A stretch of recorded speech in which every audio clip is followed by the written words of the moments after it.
Hello everyone, જય શ્રી કૃષ્ણ. કેમ છો? હોપ તમે બધા મજામાં હશો.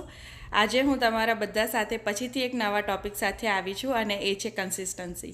સો આપણા બધાને ખબર છે કન્સિસ્ટન્સી આપણા રોજના જીવનમાં કેટલો મહત્ત્વનો ભાગ ભજવે છે.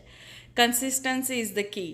સો કન્સિસ્ટન્ટ રહેવું બહુ જ જરૂરી છે જો તમારે કોઈ ગોલને અચીવ કરવું છે કે તમારે કોઈ રિઝલ્ટ મેળવવું છે. કન્સિસ્ટન્ટ રહેવું બહુ જ જરૂરી છે. જો તમે કન્સિસ્ટન્ટ નથી રહેતા તો તમે તમારો ગોલ ટાઈમ પર અચીવ નથી કરી શકતા, રાઈટ? સો તમે જો કોઈ બી ફિલ્ડમાં કામ કરતા હોય કે તમે કોઈ બી ગોલ લઈને ચાલી રહ્યા હોય તમારા રોજના જીવનમાં, તમે કન્સિસ્ટન્ટ નહીં રહો તો તમે ગોલ સુધી નહીં પહોંચી શકો. રિઝલ્ટ મેળવવા માટે તમારે રોજનું કમિટમેન્ટ આપવું જરૂરી છે. પછી ભલે તમે થોડા ટાઈમ માટે કરી રહ્યા હોય કે પછી ભલે તમારું લોંગ ટર્મનો ગોલ હોય, એવરી ડે તમે એ ગોલ પાછળ કામ નહીં કરો તો તમને એ ગોલ સુધી પહોંચી નહીં શકો તમે, રાઈટ? સો આ બિઝનેસમાં પણ કન્સિસ્ટન્સી એટલી જ જરૂરી છે રિઝલ્ટ લેવા માટે. જો તમે આ બિઝનેસમાં ડે વનથી કમિટમેન્ટ કરો છો અને કન્સિસ્ટન્સ રહો છો તો તમને 100% રિઝલ્ટ મળે છે.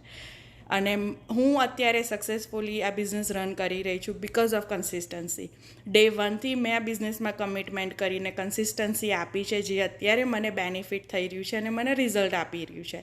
સો જે બી લોકો આ બિઝનેસમાં જોડાવા માગતા હોય કે આગળ જોડાયેલા હોય, એ બધાના માટે એક જ મેસેજ છે કે કન્સિસ્ટન્ટ રહેવું બહુ જ જરૂરી છે આ બિઝનેસમાં.